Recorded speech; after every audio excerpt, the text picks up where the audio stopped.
Hi, everybody. Welcome to All In. We'll just get some people in here and wait for our alumna to join us today. My name is Lexi. I'm the Assistant Director for Early Engagement and Exploration here at the Fleischman Center. And I'm really excited to be here with you today to welcome Nahi. She's a 2019 graduate. She studied psychology. And also an education minor. So those are great things that she's going to be able to talk to us about today. She's currently a graduate student at Hunter College, where she studies educational psychology. She's actually already clicking in to Nahi's going to be able to talk about a whole bunch of things. She's been really involved on campus when she was a student. Hi! Hi, how are you? Nahi and I know each other as well, so we have a little bit of extra excitement today Yeah, to bring you live. I'm actually in the Fleischman Center, so it's exciting to be here and it's exciting to see you. me Thank you for too. joining us today. Thank you so much for having me. I'm so excited. So we're going to jump right in because I have so many questions to ask you and really not a lot of time to do so. So I want to start in just telling people who you are, what you studied while you were at Binghamton, and what are you currently up to? Okay, so my name is Nahi Ajaka. I graduated in 2019, as you've already said. I studied psych as my major, and I minored in education. And currently, I'm a grad student at Hunter College studying educational psychology. And I also work full-time as a coordinator for a community service program for a local high school. Wow, you are very busy. I try. I'm I try. I imagine that it's a bit of a challenge to kind of balance the two things, the school and full-time job. Can you talk a little bit about how you manage that and kind of what your day-to-day is like being able to take classes, but also have that full-time component to it?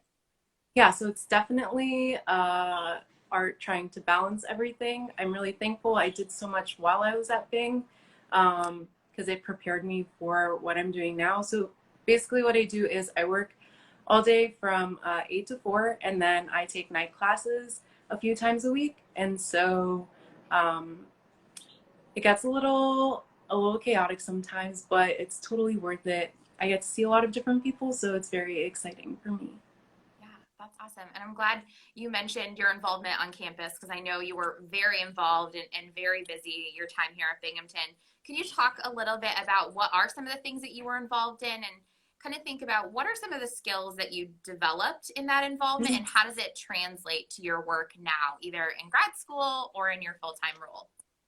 Yeah, so I did quite a few things. The biggest part of my life while I was on Binghamton was my time in Hinman and all the stuff that I did while I was there. Shout out to Hinman, I love them. Mhm. I was an RA for 3 years. I worked as a student assistant in the area office. I worked as a student manager in the Success Center. And then for some time before I became an RA, I worked in Bartle as a circulation assistant. So I've done a few things. And from all of those different roles, I was able to pick up some really excellent time management skills. I learned to love my Google Calendar. If you don't have one, I recommend you make one and use it. I love planning, so that really helped with that. I also picked up a lot of study habits, some not so great, some a lot better than others, but I've been able to use those to help me through grad school, which is a completely different ballpark than undergrad, and what I do for my job as well. So, Yeah, and I think for a lot of students, they're trying to find meaning from the things that they're involved in and the excitements and things they're interested in on campus. So I think there's a lot that you gain from your time here that kind of transitions into both your new role as a grad student, but also in your full time role as well. And we have lots of people joining us, which is really exciting. I want you to kind of think back to um, when you initially decided that you wanted to go to grad school. mm, That's a big decision for a lot of people and trying to navigate, do I start full time or do I go to grad school or do I wait or do I do both like you're doing? Can you talk us a little bit through that decision and what were some of the things that came into play when you really decided that grad school is what I want to do kind of right out of school? Right. So initially, I had no idea what I was doing. I grappled back and forth with a lot of different things. And as graduation was approaching, and I had applied only to actually two schools in a field of psychology that I thought I wanted to do because I was just, taking in a lot from a lot of different people, and I wasn't asking questions, and I was fearful of seeming like I didn't know what was going on. So I stayed back and I applied to the two schools. I didn't get in, and I said, okay, this is my sign from the universe. I'm not going to go to grad school. It's okay. I'll take my gap year. Which for me personally, I wasn't too gung ho about. I actually really enjoy school. And so I was feeling this like tug of war back and forth. And so I started working full time right after graduation, just a week after. And then this grad program for Hunter came up, and I said, would you look at this? Something that combines all of the things that I really like. I did some more research into it, and it just felt right to me. I did a lot of research, a lot more than I did for the other two schools that I had applied to. And I found that the price was right. It was extremely close to home, and something that I could manage. And so I spoke to a few of the admissions reps, which is something that I hadn't done previously, which if you're someone watching and you're not sure about doing that, please do that. And it really, it just felt right, and everything worked out. I applied, I got in, and now it's smooth sailing because it works. When it works, you kind of just know. But there was a lot of things that went into that.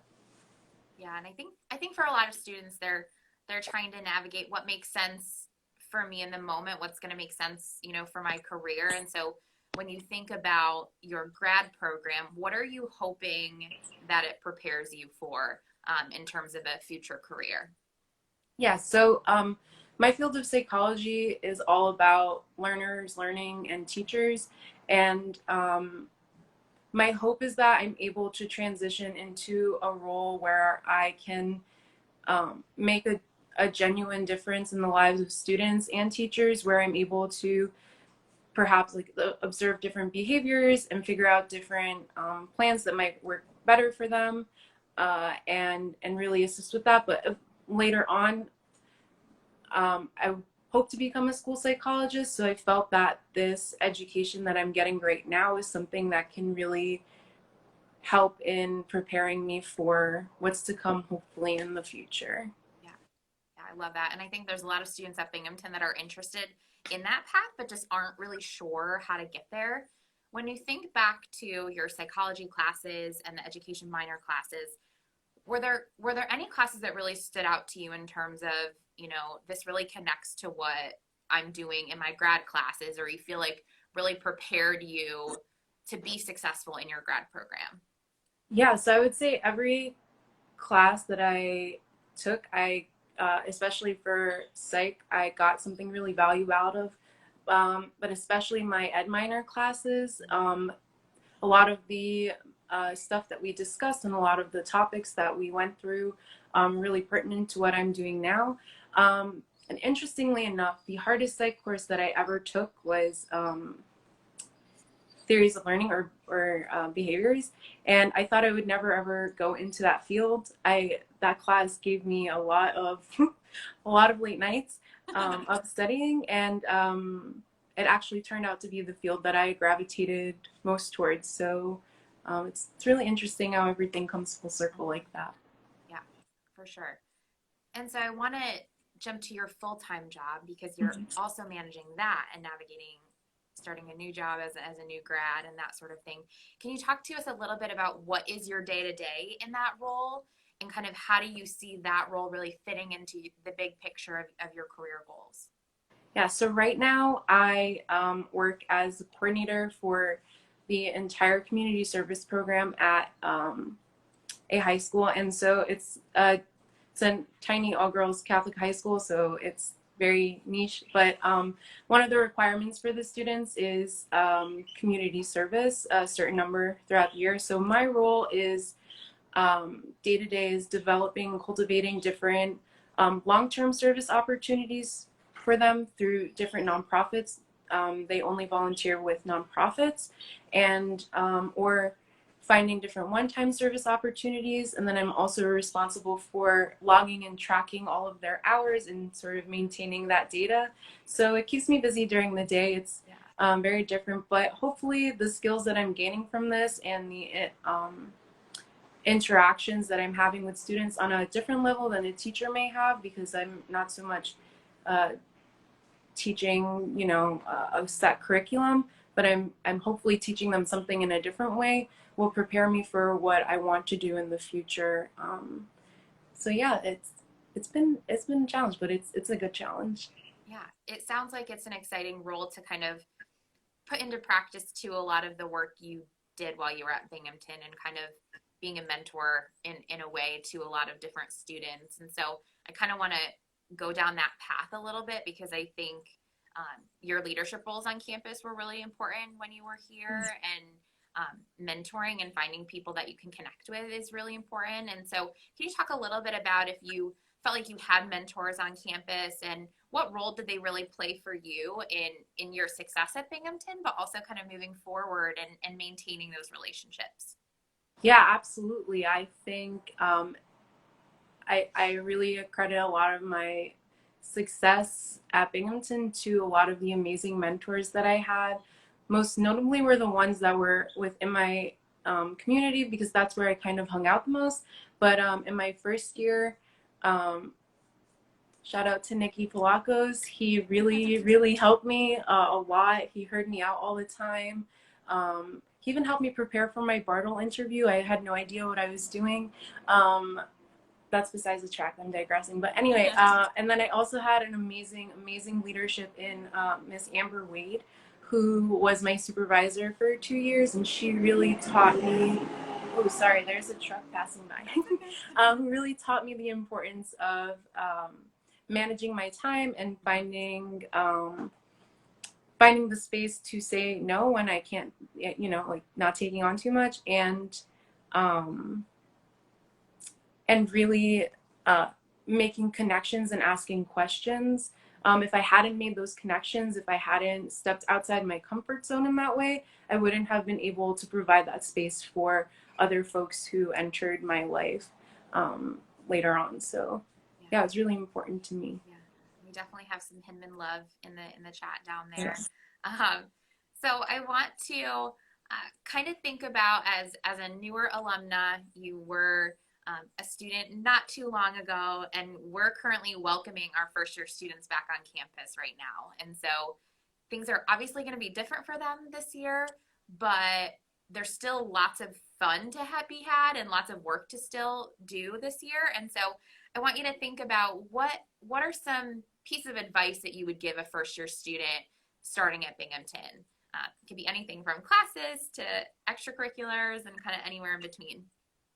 Yeah, I think my biggest piece of advice to them would be to do not be afraid to ask as many questions as you need to about different courses, about different things, different clubs, or really whatever it is that they may have a question about. And I would also recommend to them to take that first semester, first year, to really figure out what it is that they want to be doing, and not to be afraid that if what they're doing or what they thought they wanted to be doing is something they actually don't want to be, and really take advantage of the grace period in those first 2 weeks, where if you feel like this class is just not it for you, that it's okay to drop it and add something else or do whatever is best for you. I think it's extremely important that they give themselves that grace period and love,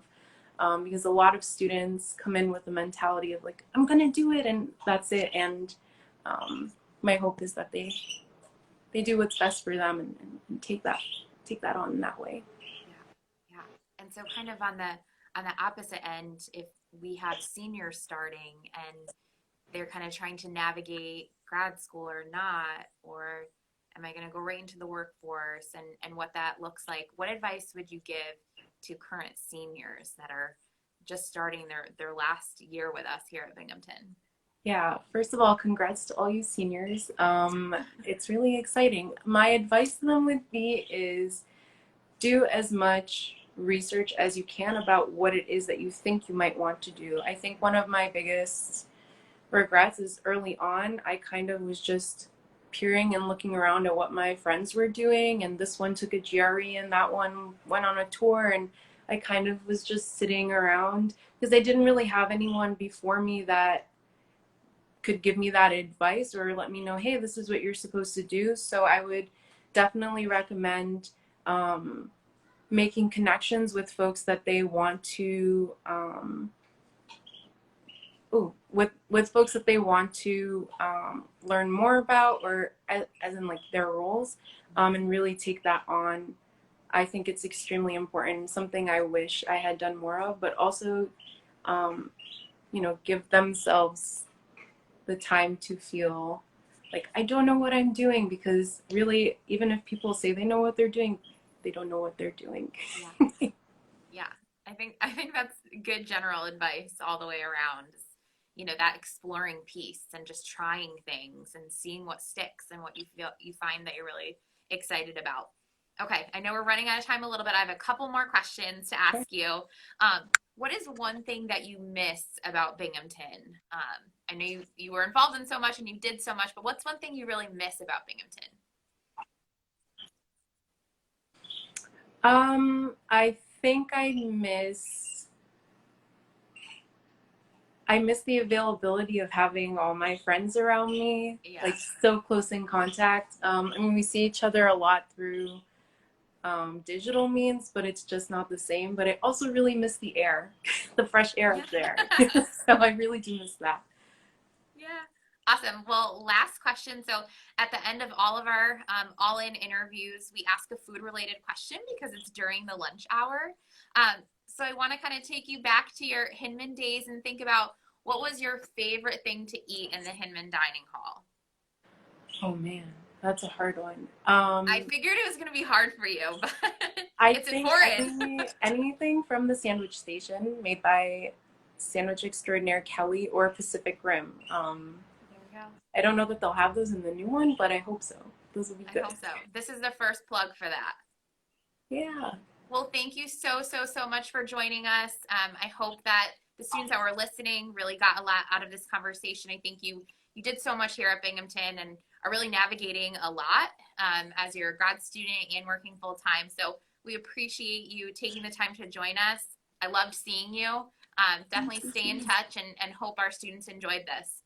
Thank you so much for having me. I miss you so much too, and I hope I'm able to see you soon. Yes, I hope so. Have a good rest of your day. You too. Bye. Bye. Thank you.